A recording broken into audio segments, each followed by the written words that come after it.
kabagagnaw. So for today's video mga kabagagnaw, kay magluto mig lugaw. Ug guman na pagmubukal na mga kabagagnaw, ilunod na dayon ang tabliya. Kung wala mo'y tabliya, maylo ra mga kabagagnaw. So pag humani mo ukay-ukayo na nimo mga kabagagnaw hantod ma-mix na jud na ang iyang chocolate dira sa lugaw mga kabagagnaw, lang mo itom na gani. Mao na day na siya mga kabagagnaw, ukay-ukaya unya kung naapod mo'y kung namoy unsa na swak butangi siya swak kay para malami ay jud siya kaayo mga kabagagnaw butangin ninyo.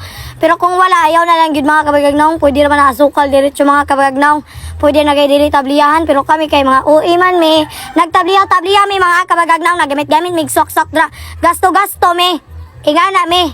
Mga kabagagnaw pag humani mo butang og swak mga kabagagnaw, ukay-ukayo na po na nimo siya mga kabagagnaw aron dili magtibogol ang swak mga kabagagnaw. Ukay-ukayo na nimo siya, grabe jud nimo ka-ukay kay para dili siya magtibol. Kay kung magtibogol na siya way lami dugay siya ma-mix dira sa lugaw. So kailangan jud na siya ukay-ukayon.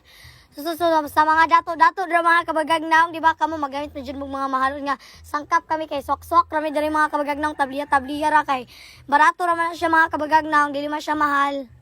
Ito, mga una dayon ta mga kabagagnaw, perting paspasa dayon mga kabagagnaw. Pag humani mo na mga kabagagnaw, pagkuha dayon og lugaw sa plato mga kabagagnaw, pag humani mo kuha sa plato mga kabagagnaw, kay imo dayon siyang tilawan mga kabagagnaw, pati jud lami ang lugaw mga kabagagnaw, grabe jud kalami. Nagrap naman po dayon ko. Og maura to mga kabagagnaw, wala pa ko nasukon, ilis na pa kong ilong.